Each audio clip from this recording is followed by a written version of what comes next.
جو لوگ حضرت امیر معاویہ کو برا کہتے ہیں ان کے بارے میں شرعی حکم کیا ہے؟ ہمارے بزرگوں نے اس کا شرعی حکم بیان فرمایا اور خود سرکار نے بیان فرمایا۔ حضرت امیر معاویہ جلیل القدر صحابی ہیں، حضور کے سالے ہیں، سالے بولو۔ ان کی حقیقی بہن حضرت ام حبیبہ حضور سید عالم صلی اللہ علیہ وسلم کی زوجہ مطہرہ ہیں، یہ حضور کے سالے ہوئے اور یہ حضور کے سیکٹری ہیں۔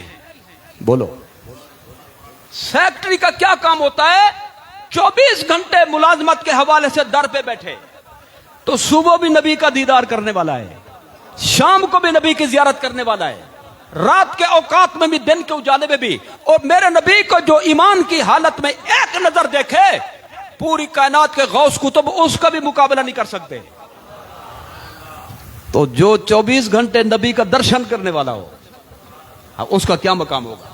کاتب وحی بھی ہیں، قرآن اترا تو حضور نے قرآن بھی ان سے لکھوایا اور حضور نے ان کے لیے دعا فرمائی، ترمذی شریف میں موجود ہے، اللہم اجعلہ ہادیا مہدیا واہد بہ، اے اللہ معاویہ کو ہادی بنا، ہدایت دینے والا بنا، مہدین ہدایت دیا ہوا بنا، واہد بہ اس کے ذریعے نسل انسانیت کو ہدایت عطا فرما۔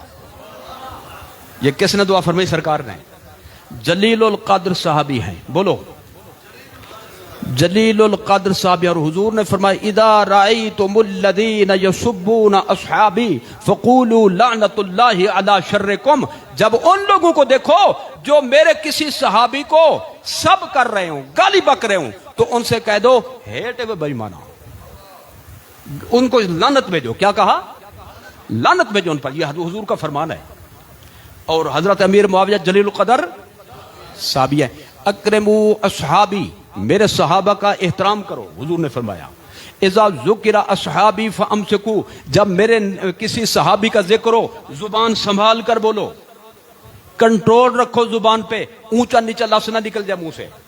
لا تذکروہم الا بخیر، میرے کسی صحابی کا ذکر کرو تو القاب سے کرو، آداب سے کرو، ادب سے کرو، احترام سے کرو۔ لا تسبوا اصحابی، بخاری شریف، میرے کسی صحابی کو گالی مت دو۔ لو ان احدکم انفق مثل احد ذهبا ما بلغ مد احدهم ولا نصیفہ، تشریح یہ بنتی ہے میرا ایک صحابی جو صحابی بنا ہو مجھے ایک نظر دیکھنے سے، کیا بھائی؟ صرف ایک نظر دیکھنے سے میرا صحابی بناؤ۔ جلیل القدر صحابی، زیادہ مدت والے کی بات بعد میں ہے، ایک نظر دیکھ کر جو میرا صحابی بنے، اگر وہ آدھا سیر جو یا گندم یا چاول یا کھجور یا مکئی کوئی بھی چیز آدھا سیر اللہ کی راہ میں خرچ کر دے، تم احد پہاڑ کے برابر سونا خرچ کر دو، تمہارا سونے کا پہاڑ آدھے سیر جو اور گندم کا مقابلہ نہیں کر سکتا جو میرے صحابی نے کیا۔ آگے سمجھ میں؟ کلمہ کس کا پڑھا ہے؟ بولو۔ کلمہ پڑھنے کا یہ مقصد ہے کہ حضور کی ہر بات کو ہم آنکھیں بند کر کے تسلیم کریں گے جی۔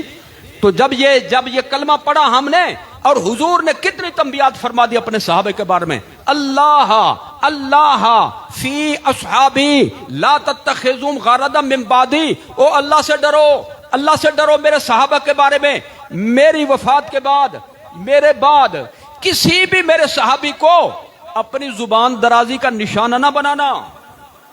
فمن احبہم فبحبی احبہم، جس نے ان سے محبت کی اس نے مجھ سے محبت کی، کیونکہ یہ میرے ہیں، جو میرا ہو اس کا ادب بھی فرض ہے، کیونکہ میرا ادب فرض ہے۔